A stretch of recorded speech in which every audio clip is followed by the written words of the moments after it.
Hello dear student, welcome back to my YouTube channel कसबी mathematics classes. तो कैसे आप सब लोग? आई होप आप सभी लोग अच्छे होंगे।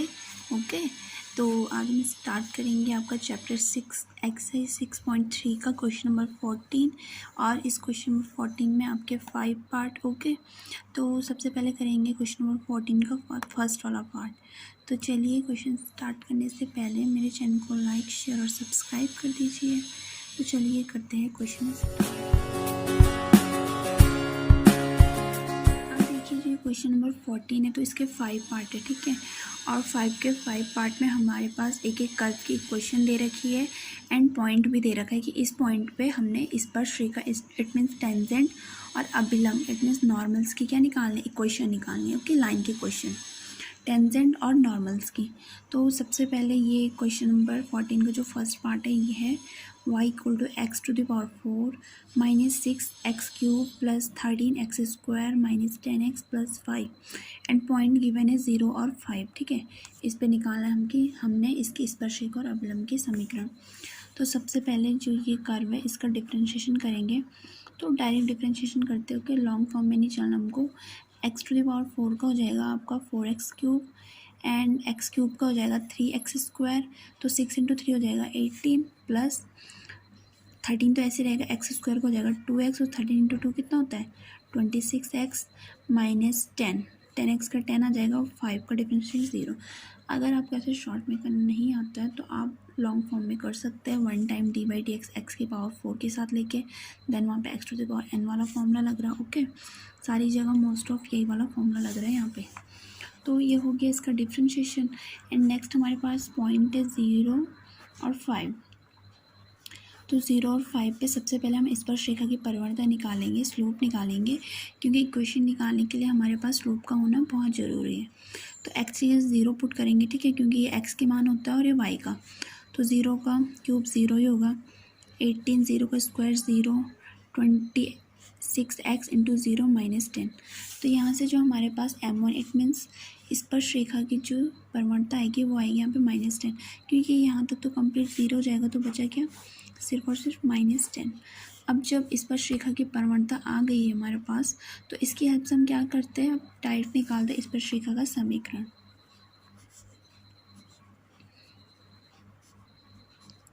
ओके, और समीकरण क्या होता है, y minus y1 equal to m into x minus x1।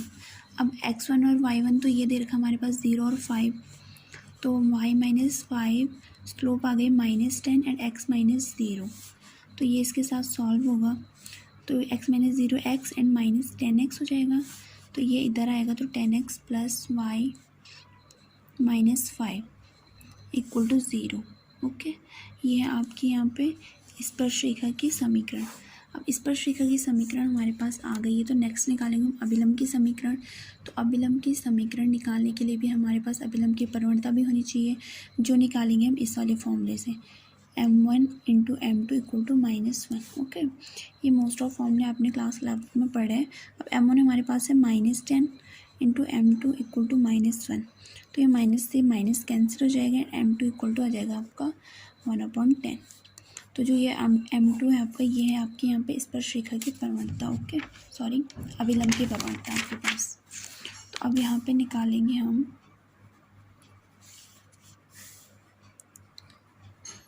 अभिलंब का समीकरण, अभिलंब की समीकरण। तो इक्वेशन तो यही होती है सबके लिए, स्पर्शरेखा की हो या फिर अभिलंब की हो। और पॉइंट में हमारे पास दे रखा है 0 और 5। सिर्फ यहाँ पे जो चेंज हुई है वो हुई है परिवर्तन 1/10। ओके, तो x माइनस 0 x आ जाएगा और 10 इसके साथ सॉल्व करेंगे हम, तो 10y minus 50 equal to x। अब 10y और 50 को इधर लेके जाएंगे तो जाएगा x minus 10y plus 50। It means जिसका साइन माइनस था वो प्लस हो जाएगा और जिसका प्लस था वो माइनस हो जाएगा। ठीक है, तो ये आ गई आपके यहाँ पे अभिलंब की समीकरण। तो ये फर्स्ट पार्ट तो आपका हो चुका है सॉल्व, बहुत ही इजी है। एंड जिसका सेकंड वाला पार्ट है वो भी एज इट इज़ ऐसी है, तो हम सेकंड वाला पार्ट ना करके यहाँ पे करेंगे थर्ड वाला पार्ट, ठीक है। सेकंड वाला पार्ट बिल्कुल सेम एज इसके जैसे ही है, सिर्फ हमारे पास थोड़ा सा कर्व चेंज है, कर्व भी वही है हमारे पास, एंड सिर्फ पॉइंट चेंज है, ठीक है। 0,5 की जगह वहाँ पे 1,3, तो बस आपको यहाँ पे 1,3 रखना है। देन M1 M2 चेंज आएगी एंड उनकी हेल्प से जो स्पर्शरेखा और अभिलंब की इक्वेशन है वो भी चेंज आएगी, ओके। तो चलिए करते हैं इसका थर्ड वाला पार्ट। अब देखिए जो इसका थर्ड पार्ट है, तो इसमें जो कर्व की क्वेश्चन है वो है y=x3, बहुत ही ईजी है, ओके, शॉर्ट है ना। और जो इसका पॉइंट दे रखा है हमारे पास 1,1 पे हमने टेंजेंट और नॉर्मल्स की इक्वेशन निकालनी है। तो सबसे पहले वही है कि हमने इसका डिफ्रेंशिएशन कर देना है यहाँ पे, ठीक है। dy/dx हो जाएगा, तो x³ का डिफ्रेंशिएशन हो जाएगा direct 3x², okay. d/dx x⁴n वाला फॉर्मूला लग रहा है यहाँ पे। देन ये डिफ्रेंशिएशन हो गया है, तो इसके बाद जो पॉइंट हमारे पास गिवन है उसकी हेल्प से यहाँ पे निकालेंगे हम स्पर्शरेखा की परवलता। तो x की जगह 1 रखना है हमने, तो 3 × 1 तो 3 ही होगा, ओके। 3 × 1 का स्क्वायर, तो ये कितना आ जाएगा आपका 3। तो इसको पुट करेंगे हम M1, तो M1 का मतलब है यहाँ पे कि स्पर्शरेखा की परवलता है हमारे पास 3, आप आगे से लिख भी सकते हो, ओके। तो ये M1 = 3 आ गया है। तो जब स्पर्शरेखा की परवलता आ गई है तो हम इजीली क्या निकाल सकते हैं यहाँ पे, स्पर्शरेखा का समीकरण। तो समीकरण के लिए वही इक्वेशन होती है y-y1 = m(x - x1)। तो y1 की जगह भी 1 है, x1 की जगह भी 1 है, सिर्फ m1 की जगह क्या यहाँ पे, क्योंकि इसको हम m1 भी ले सकते हैं क्योंकि स्पर्शरेखा के लिए है, तो m1 की जगह यहाँ पे है 3। देन इसको सॉल्व करेंगे आप, तो ये जगह 3x - 3 एंड ये y और -1 को इधर लेके आएंगे, तो ये जगह 3x - 5, तो -1 इधर आके +1 हो जाएगा, तो इसके साथ सॉल्व होके हो जाएगा -2। तो जो ये आपके पास आई है, ये आई यहाँ पे स्पर्शरेखा की समीकरण, ओके। तो जब स्पर्शरेखा की समीकरण आ गई तो उसके बाद हम निकालेंगे यहाँ पे अभिलंब की समीकरण। तो उसके लिए पहले हमारे पास अभिलंब की परवलता होनी चाहिए, ओके, स्लोप होनी चाहिए। तो उसको निकालेंगे इस वाले फॉर्मूले से, M1 × M2 = -1। तो M1 है हमारे पास 3 = M2 - 1, तो M2 कितना जाएगा आपके पास -1/3, ओके। तो जब M2 आ गया है तो हम यहाँ पे से निकाल सकते हैं अभिलंब की समीकरण, ओके। तो अभिलंब की समीकरण इसकी y-y1 = mx - x1। ये हम किसी भी चीज़ की समीकरण निकाल रहे हैं तो यही वाली लाइन की क्वेश्चन यूज़ होती है। तो y1 की जगह भी 1 है, सिर्फ m1 की जगह चेंज है, यहाँ पे हम m2 लिख सकते हैं क्योंकि ये m2 हम यूज़ कर रहे हैं यहाँ पे, और x1 की जगह भी 1 है। 3 इसके साथ सॉल्व होगा, फिर -x एंड +1, जब ब्रैकेट ओपन होगा तो -x से तो इधर आएगा, +3y और +1 इधर आके -1 हो जाएगा, तो -3 -1 -4, ओके। तो ये आ गया आपके पास यहाँ पे अभिलंब की समीकरण, ओके। तो ये क्वेश्चन बहुत ही इजी था, ओके। तो जो इसका फोर्थ वाला पार्ट है सेम इज इसके जैसे है, हमारे पास जो चेंज है वो x³ की जगह x² है, ओके। एंड पॉइंट पे हमारे पास चेंज है 0,0, तो वो तो इससे भी ज़्यादा इजी हो जाएगा। इसका जो इम्पॉर्टेंट पार्ट है इस क्वेश्चन नंबर 14 का, वो है इसका फिफ्थ वाला पार्ट, जो काफ़ी बार बोर्ड एग्जाम्स में पूछा भी जाता, ओके। तो चलिए हम करते हैं इस क्वेश्चन का फिफ्थ और मोस्ट इम्पॉर्टेंट। देखिए जो आपका फिफ्थ पार्ट है इस क्वेश्चन नंबर 14 का लास्ट पार्ट है ये, ठीक है। तो इसको मैंने मोस्ट इम्पॉर्टेंट भी कर दिया, बहुत इंपॉर्टेंट क्वेश्चन है। तो यहाँ पे जो हमारे पास दे रखा है x = cos t and y = sin t, तो इसकी हेल्प से हमने dy/dx निकाला इन दोनों की हेल्प से, और दे रखा है t = π/4। तो ये यहाँ पे कोई पॉइंट नहीं दे रखा हमारे पास कि इसकी हेल्प से हम टेंजेंट और नॉर्मल्स की इक्वेशन निकालेंगे। ये जो t = π/4 दे रखा है, तो इसकी हेल्प से हम x और y, इट मीन्स अपने लिए खुद पहले पॉइंट निकालेंगे, ठीक है। तो वो कैसे निकालेंगे कि सबसे पहले x = cos, तो t की जगह रखेंगे यहाँ पे π/4 जो कि हमको ऑलरेडी गिवन है, तो cos π/4 इट मीन्स cos 45, तो cos 45 की वैल्यू होती है 1/√2, ओके। वैसे सेम इज y = है sin t, तो t की जगह भी π/4, तो sin π/4 की वैल्यू भी होती है 1/√2। तो यहाँ पे जो हमारे पास पॉइंट आ चुका है जिसको हम स्पर्श बिंदु लिख सकते हैं यहाँ पे, वो क्या है 1/√2 एंड 1/√2, ओके। तो जब स्पर्श बिंदु आ चुका हमारे पास, तो सबसे पहले अब हमने एक्स और वाई की हेल्प से अपने पास निकालना है dy upon d x. Okay, तो सबसे पहले जो x equal to cos t उसका डिफ्रेंशिएशन कर लेते हैं। एक्स इक्वल टू है आपके पास कॉस टी।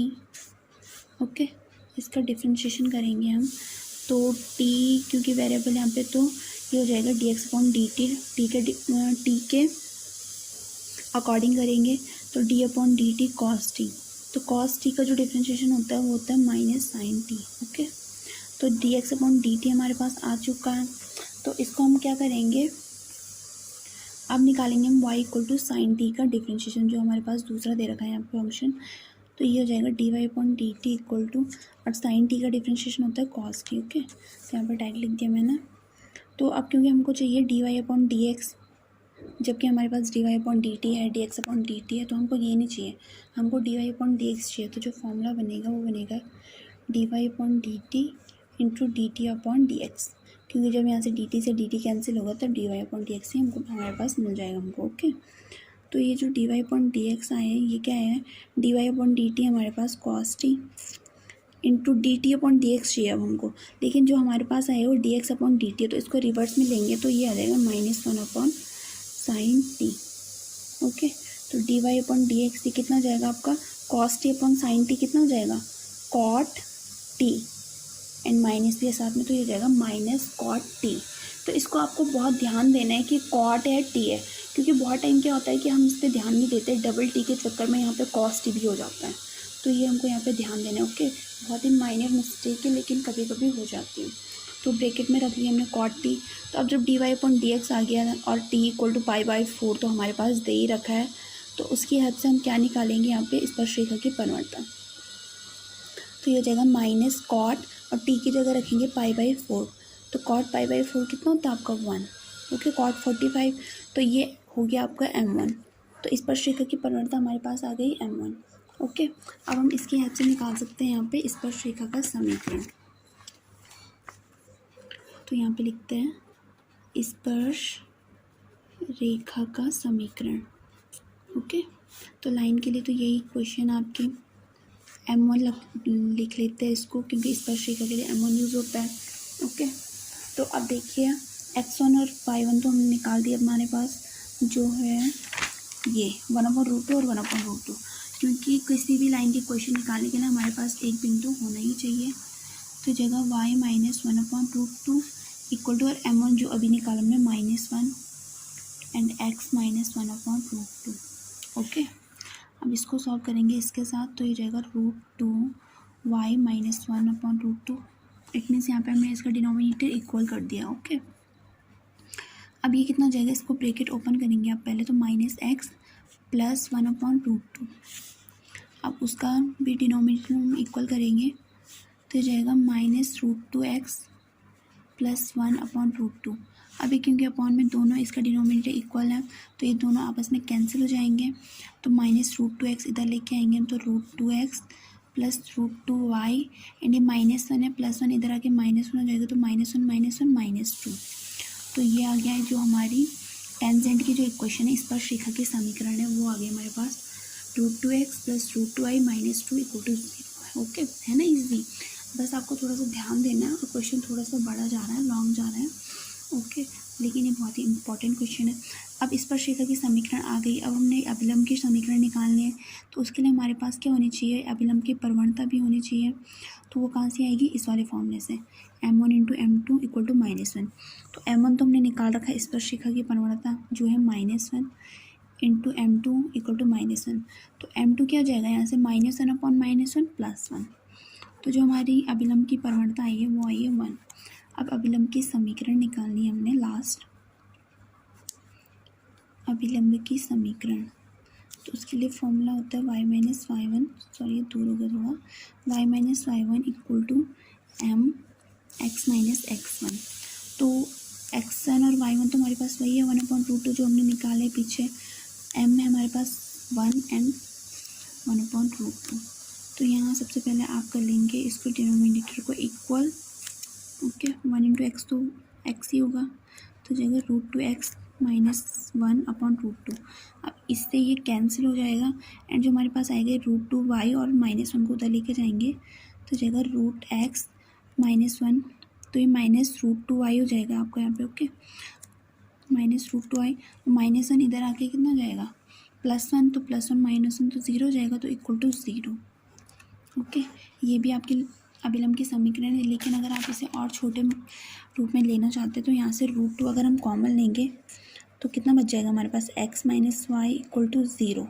ये देखो √2 अगर आप कॉमन लेंगे तो x - y इक्वल टू 0 बच जाएगा एंड अगर ये √2 यहाँ 0 के साथ डिवाइड में जाएगा तो 0 हो जाएगा।